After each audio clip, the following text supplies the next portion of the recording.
আমি শরিয়া নিয়ে আলোচনা করবার যোগ্যতা আমার নাই। আপনারা এই বিষয়ে জানেন, আমার জানা নাই। ইসলামিক শরিয়া, ইসলামিক ইকোনমিক্স নিয়েও আমার লেখাপড়া খুব সীমিত। কিন্তু আমি যেটা বুঝি যে এটা একটা ইকোনমিক কনসেপ্ট, এবং এই কনসেপ্ট সম্পর্কে মানুষের জানাটা খুব গুরুত্বপূর্ণ। এবং আমি মনে করি যে আরো বেশি করে এই ধরনের সেমিনার হওয়া উচিত, যেখানে শুধু ইসলামিক লোকজন থাকবেন না, যেখানে ইকোনমিক্স এর সাথে এবং ফাইন্যান্সিয়াল ইনস্টিটিউশনের সাথে জড়িত সবাই আসবেন এবং শিখবেন। কারণ এটা শিখতে হবে আমাদেরকে, এবং শেখার মধ্যে দিয়ে এবং প্র্যাকটিসের মধ্যে দিয়ে আমরা ভুল ভ্রান্তি গুলো অতিক্রম করতে পারবো ইনশাআল্লাহ। একটু আগে আমার আগে বক্তা বললেন যে 1983 সালের আগে বাংলাদেশে ইসলামী ব্যাংক ছিল না।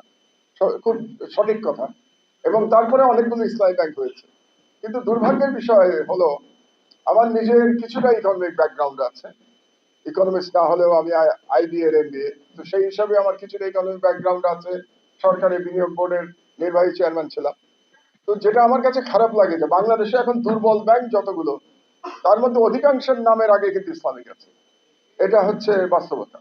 এবং ইসলামী নাম লাগিয়ে এই যে ব্যাংকগুলোতে দুর্নীতি করা হয়েছে, আহ, দুর্নীতি সবসময় ছিল বাংলাদেশে, দুর্নীতিমুক্ত আমরা কখনো হতে পারিনি। কিন্তু গত 15 বছরে ব্যাংকিং সেক্টরে যে দুর্নীতি করা হয়েছে শেখ হাসিনার ফ্যাসিস্ট শাসন আমলে, এটা দুনিয়ার সকল রেকর্ড এটা শেষ করে গেছে। এবং আমার তো ব্যক্তিগতভাবে মনে হয় যদি ইন্ডিপেন্ডেন্ট অডিট করা হয় এই ব্যাংকগুলোতে, ইনক্লুডিং দ্য ইসলামিক ব্যাংক, তাহলে আমার ধারণা মিনিমাম 50% ব্যাংকে এখন ব্যাংক্রাফট হয়ে যাবে, ব্যাংকগুলোই ব্যাংক্রাফট হয়ে যাবে যদি আপনি অডিট করেন। কারণ এগুলোর ক্যাপিটাল বলে আর কিছু নাই, এগুলোর লাইবিলিটি এত বেড়ে গেছে যে ক্যাপিটাল বলে আর কিছু নাই। রিফাইন্যান্সিং করে আপনি এই ধরনের ব্যাংকের কতদিন চালাবেন? আইন করে রেগুলেশন চলবে না। একটা তো রেগুলেশন হতে হবে বীমার মধ্যে, যেটা হতে হবে বীমা চলবার জন্য ইসলামিক শরিয়ার আলোকে রেগুলেশন হতে হবে। খুবই কারেক্ট। যেটা তাকাফুল যেটা হবে, তো সেটার একটা আইন হওয়া আবশ্যক। তার সাথে আর একটা আইন হওয়া আবশ্যক যে এই ধরনের দুর্নীতি যেন করা সম্ভব না হয়। এখন সেই রেগুলেশনটা কিভাবে হবে সেটাও ইকুয়ালি ইম্পর্টেন্ট। শুধু ইসলামের শরিয়ার আলোকে না। আমি করাপশন আটকানোর জন্য কি করবো, যেমন এর আগে একজন বক্তা বলছিলেন যে টাকা ছাপিয়ে সেই টাকা ইসলামী ব্যাংকে গেছে, সেটা এস আলম বিদেশে পাচার করে দিয়েছে শেখ হাসিনার মিলে।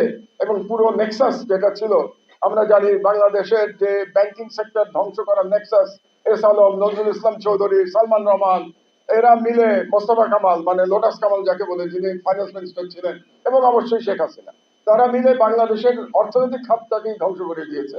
এবং তার মধ্যে বীমা আছে, তার মধ্যে ব্যাংক আছে, এভরিথিং ইজ ডিস্ট্রয়েড।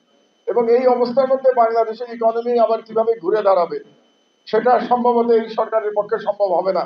এটা পরবর্তী নির্বাচিত সরকারের জন্য আমাদেরকে অপেক্ষা করতে হবে। তো কাজেই একজনের প্রস্তাব আমার খুব ভালো লাগলো। আমার মনে হয় এটা খুব, আমি নিজের সরকারে থাকার অভিজ্ঞতা থেকে বলছি যে আপনারাই যদি একটা আইনের খসড়া তৈরি করে সরকারের কাছে দেন, তাহলে আমার মনে হয় সময় বাঁচবে। It's a very good idea যে খসড়াটা আপনারা তৈরি করে দেন। যিনি মন্ত্রী আছেন, সম্ভবত ফাইন্যান্স সেক্রেটারি অথবা ফাইন্যান্স মিনিস্টার, অ্যাডভাইজার আমরা যাকে বলি, তাদের সাথে বসে তাদেরকে যদি এটা দিয়ে আসেন যে দয়া করে এই আইনটা আপনারা তাড়াতাড়ি করে দেন, তো সেখানে আমার মনে হয় যদি আপনারা খসড়া দিয়ে দিয়ে দেন তাদেরকে, তাহলে বর্তমান সরকারের সময়, আমি জানি না এই সরকার কতদিন আছে, কবে তারা নির্বাচন দেবে, তবে আমরা যদি একটা ধারণা করি যে আগামী শীতকালে নির্বাচন হবে, যদি আমরা ধারণা করি, মানুষের প্রত্যাশা বোধ হয় তাই যে আগামী শীতকালে নির্বাচন হওয়া উচিত, তাহলে সেই পর্যন্ত সময়ের মধ্যেই কিন্তু এই ইসলামিক বীমার আইনটা করা সম্ভব বলে আমি মনে করি। তো সেটার জন্য আপনাদেরকে যেমন ইনিশিয়েটিভ নিতে হবে, যেমন ইনিশিয়েটিভ আজকে আপনারা নিয়েছেন এই সেমিনারের মাধ্যমে, ইনশাল্লাহ আমার পত্রিকা থেকেও আমরা লেখালেখি করব, এবং আপনাদের এই অত্যন্ত যুক্তি সঙ্গত এবং যুগোপযোগী যে আপনাদের ইনিশিয়েটিভ, এই ইনিশিয়েটিভের পাশে আমরা থাকবো। কারণ আমি মনে করি উইদাউট এনি রেগুলেটরি বডি এত বড় একটা সেক্টর চলতে পারে না। এবং সেক্টর চললে পরে নানা রকম ভুলভ্রান্তি হবে। অনেকে নালিশ করছিলেন, কারণ কি আস্থার অভাব। তো আপনার আস্থা যদি লাগে, তো আস্থার পিছনে তো আমার প্রায়োগিক একটা রুলস অ্যান্ড রেগুলেশন লাগবে, আপনার আইন লাগবে। এটা ছাড়া আস্থা কোথেকে আসবে? আস্থা তো কোনো বায়বীয় বিষয় হতে পারে না। তো আপনারা, আমি মনে করি যে আজকে যে সেমিনার করেছেন এটা তো বেশ বড় আকারে সেমিনার করেছেন, এবং অ্যাটেন্ডেন্সও মাশাআল্লাহ খুব ভালো।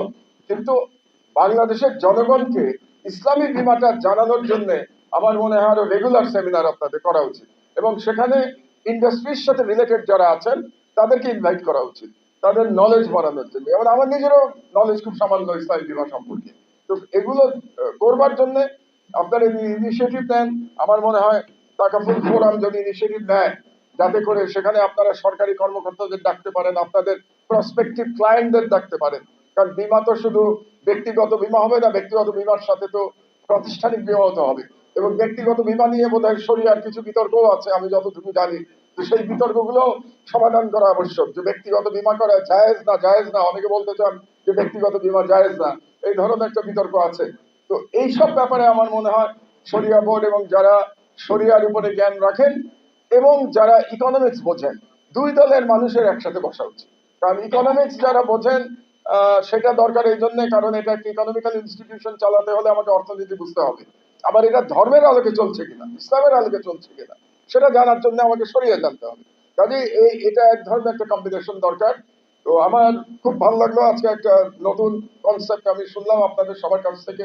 সবাই অত্যন্ত জ্ঞানী গুণী এবং প্রফেশনাল এখানে যারা বক্তব্য দিলেন, এবং সেখান থেকে আমারও কিছু জ্ঞান বাড়লো আল্লাহর রহমতে। এবং আপনারা আশা করবো যে আপনারা এটা চালিয়ে যাবেন, এবং সরকারের কাছে আপনাদের পক্ষ হয়ে আমি আহ্বান জানাচ্ছি যে অতি দ্রুত যাতে এই অতি প্রয়োজনীয়তা বিধিবিধান এবং আইনটি সম্পাদন করা হয়। আপনাদেরকে অসংখ্য ধন্যবাদ। আল্লাহ হাফেজ।